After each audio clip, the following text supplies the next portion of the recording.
Hi, Mark Swenson here on part 4 of How to Win Your Sexual Abuse Lawsuit.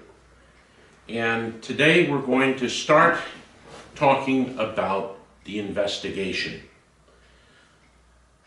The investigation is one of the two most important parts of preparation of sexual abuse lawsuit. And the general overview is that you start very quietly. You gather the evidence that you can without letting anybody know you're on the case. And then you gradually expand that, taking more and more risks of having people find out you're doing it until finally you realize that they do know, and then you don't have to worry about staying quiet. The main thing about doing it quietly is doing it properly and quietly on the internet to start, and then starting to interview a few select witnesses, to go through some of the books that may be available in libraries or in institutions, and finally you just generally talk to witnesses. You may report this to the police, who do a quick, very noisy investigation. Everybody knows when the cops are involved, and if they don't know, they'll find out very fast. The police generally don't have the time to do a quiet investigation, although they will under some circumstances. You can't count on it.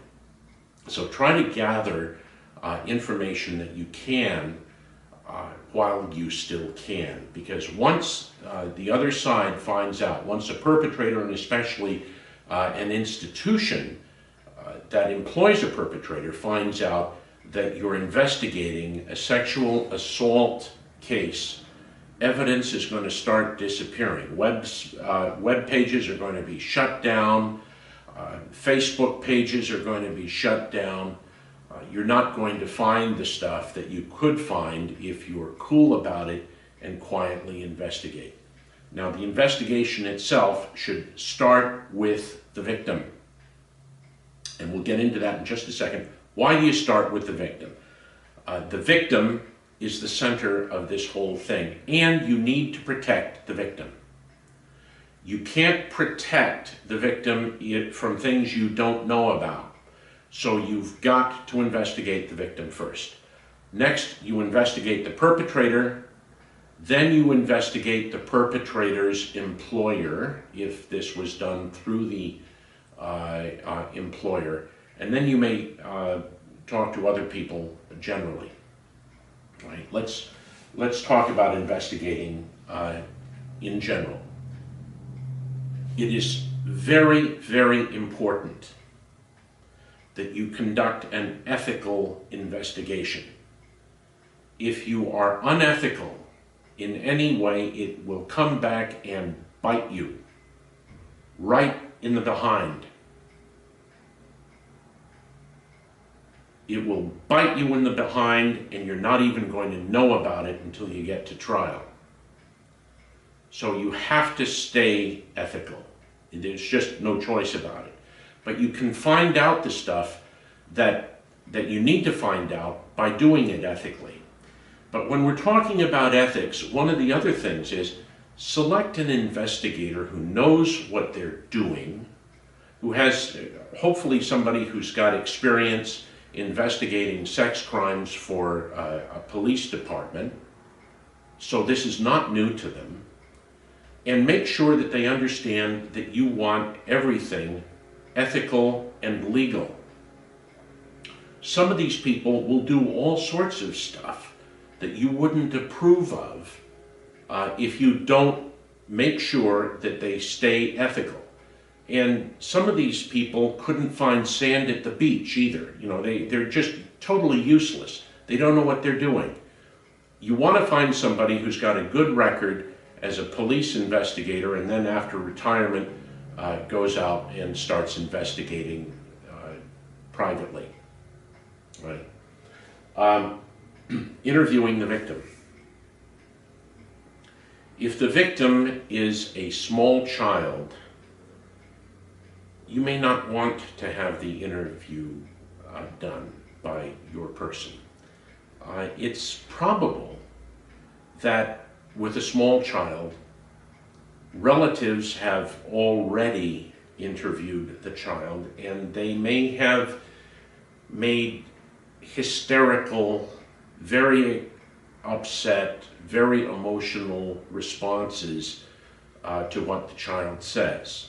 The child will already have had things suggested to him or her. The child will already be frightened of the whole situation because everybody will be so upset. It is a wise idea to keep the number of interviews of a juvenile victim to a minimum. And with a very small victim, you should very seriously consider just going right to the police, because if you get almost any psychologist to do it, the psychologist is going to have to report it to the police anyway. So you can just start with the police, try to find out very quickly what it is you can find out that would otherwise disappear, web pages and so on. But with a small child, with an infant, you're going to have to go to the police. And the police are usually going to interview the child in an interdisciplinary team. They'll have a specially trained officer or a psychologist who has a practice doing this sort of thing. You're not going to get far. Who should do the investigation? There's nothing to prevent counsel from doing some investigation. But when you get to the point of interviewing witnesses who may go sideways on you later on, and you're going to want to say, well, you said this, that, or the other thing, why have you changed your story? It's better to have an independent, licensed investigator doing it, so that counsel is not compromised and you don't face a motion in court to force you to change counsel because now you've got to be a witness. The investigation itself is covered by the attorney work product privilege. But even though, as a lawyer, most of us default to keeping the football hidden as much as we can, in these cases, you may want to share what you have with defense counsel once a lawsuit has been filed.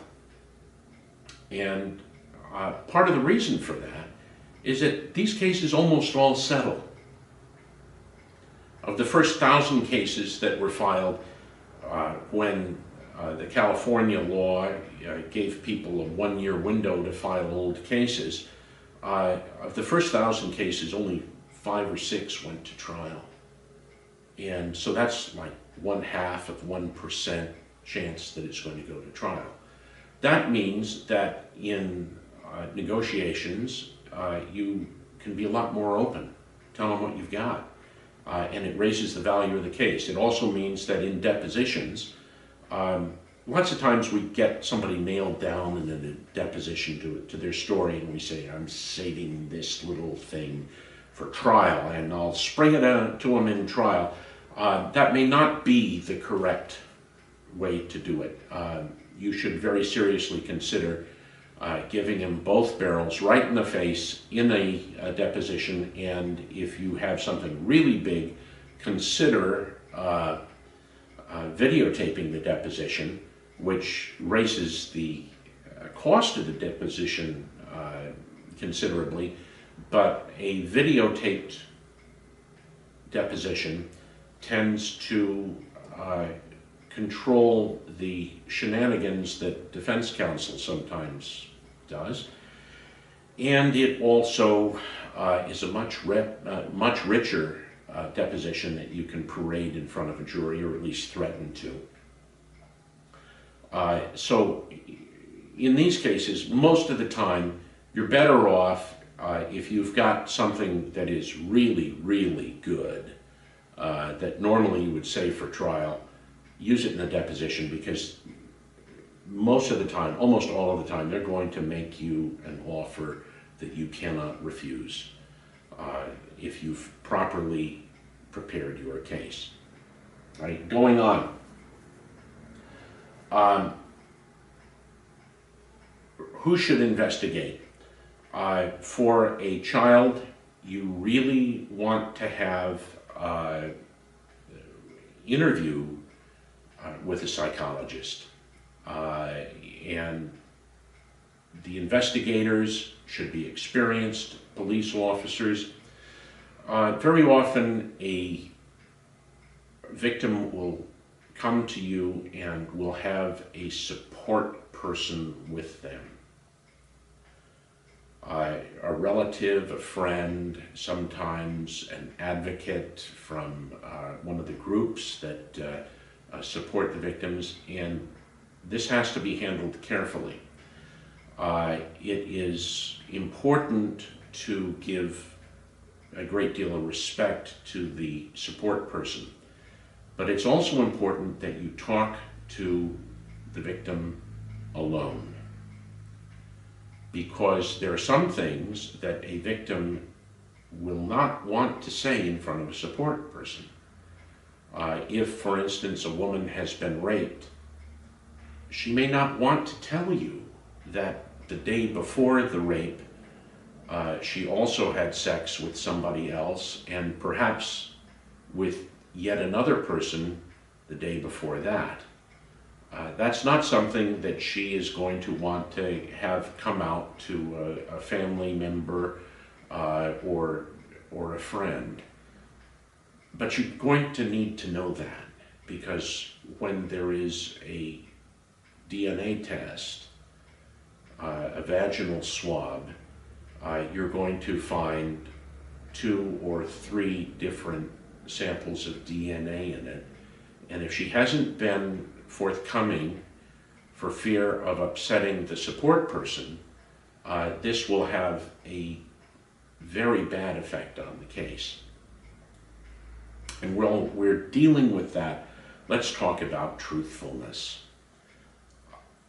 These cases tend to be very largely he said, she said cases. Sometimes they're not. You have enough evidence otherwise that you can prove things.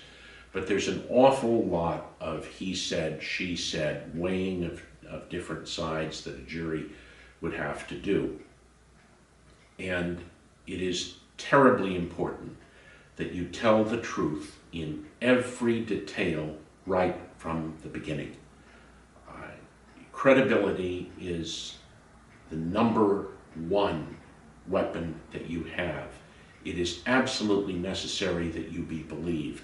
And you buy credibility by being truthful in those painful little things that you really don't want to say, but you say it truthfully, and then people say, well, she was truthful about the people she slept with within the previous 72 hours.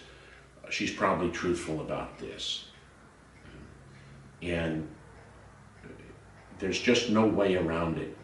You have to build your credibility, and you do that by being absolutely truthful in everything. You need to protect the victim's image.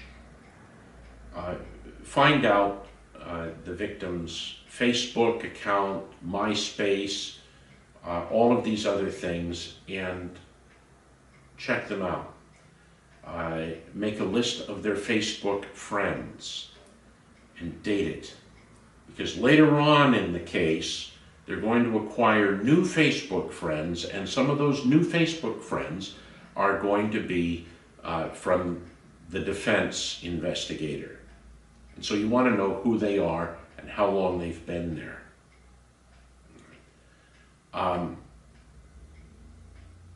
There is a culture of party, and a lot of people consider it to be cool to put pictures of themselves in wild parties on their Facebook page. these pictures really do have to come down. Likewise, tattoos. If you see tattoos that are indicative of gang affiliation or prison or any other wild tattoos, now's the time to start getting those tattoos erased. You know, LOVEHATE, that's got to go. It really does. The dress has to go into a classy way. You don't have to dress up all the time, but you must not dress down. Counsel are aware of this.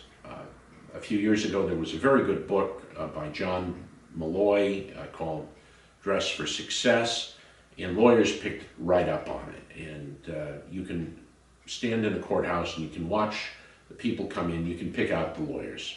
You know, I have a pinstriped blue three-piece suit that is my lawsuit that I wear, or a brown suit.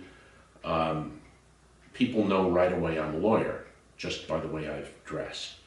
But if you stand in front of the courtroom where in your county they have the daily arraignments, that's where the criminal defendants are told what charges are being presented against them, and they enter a plea of not guilty or guilty or whatever. If you stand in front of there, you can pick people out as they go in, and with about probably an 80 to 90% accuracy, you can guess the general nature of what they've been charged with. The drunks look like they just got out of bed. The dope fiends look like they've never been to bed. The ones charged with marijuana are shuffling like zombies.